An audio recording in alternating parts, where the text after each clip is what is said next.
Hi and welcome back to Garden Ninja.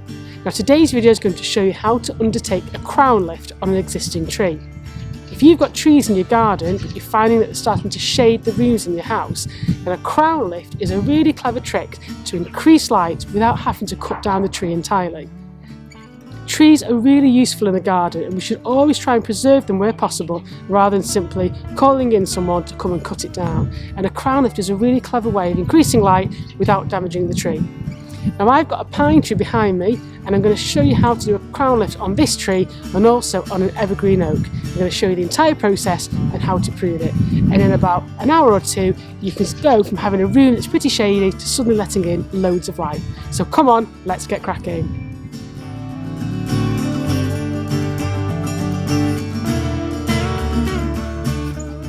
So on this pine tree behind me, you'll see that there's branches that are quite low to the ground. And in this instance, not only they're blocking out light from the adjacent room, but when it comes to mowing, it's a bit dicey because I have to get my head caught in the branches of the pine tree and it's really uncomfortable. Now it's a fair size, this tree, so I'm going to take off the bottom set of branches, which is known as a crown lift. And that will allow me to pass the mower under without getting scraped by all the pine needles, and will also help get a bit more light into the garden and the surrounding rooms. So I'm going to need some equipment before I start, and that will be a tree saw and also a sharp pair of pruning secateurs.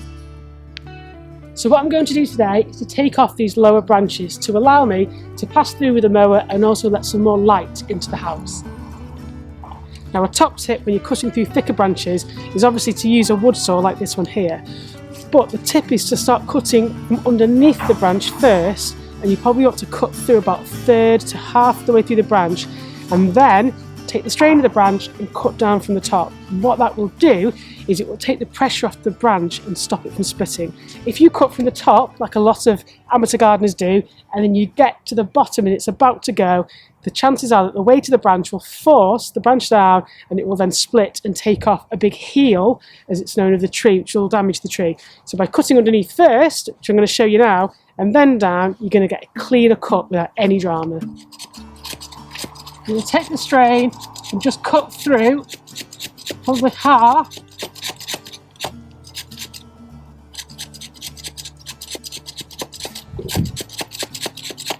Before I then flip it round and then start to cut off the top.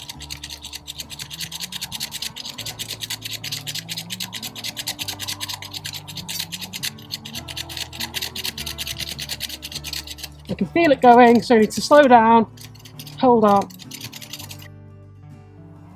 So you can see here that we've now got a really clean cut.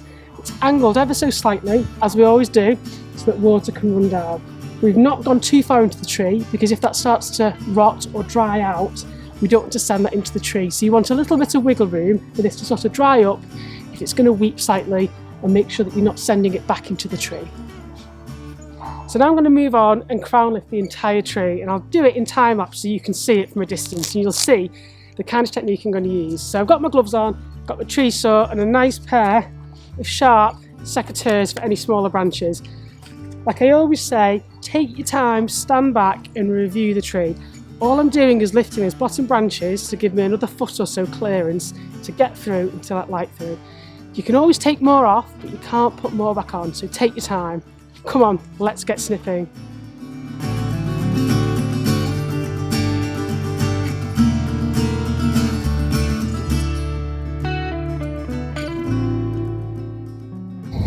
Now another top tip is if you're cutting down really long, heavy branches, do it in stages. Don't just go straight to the trunk and try and cut them down. Because what will happen is they're so heavy that they will rip off and cause damage. So for this big branch, I'm going to take it off in threes and then finally, that final section.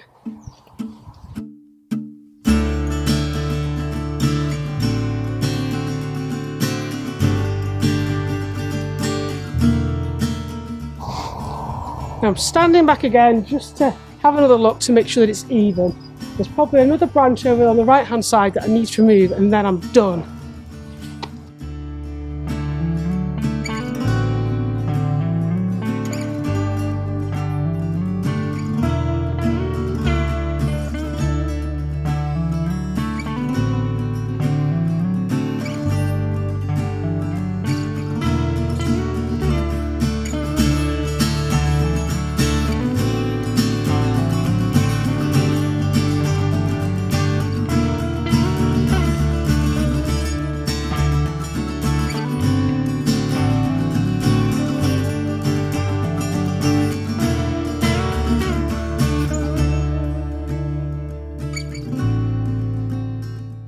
as you can probably see, I've only actually taken off about a fifth of the branches, but the difference is dramatic. I can now walk under the tree to mow the lawn, the room next door's got more light in it, and I've managed to keep the tree. And that's the benefit of a crown lift. You don't really want to be cutting trees down if you can help it, because they're a great habitat for wildlife and they're beautiful. So where possible, we should tweak and work with nature rather than thinking, oh, I need to get rid of this. And crown lifting is really easy to do. That's probably taken me about an hour and a half. I'm going to recycle all the wood and use it on my log burner so nothing goes to waste. And before I leave you, I'm going to show you another example of a crown lift where I'm going to take an evergreen oak and pull it back into the shape of a tree. So come on, let's have a look at that next.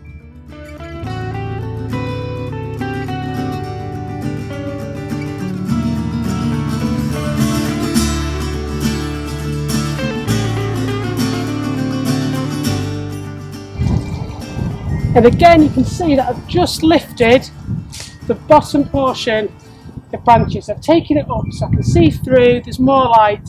And the tree now, rather than looking like a bit of a mess, is starting to take that form of a tree.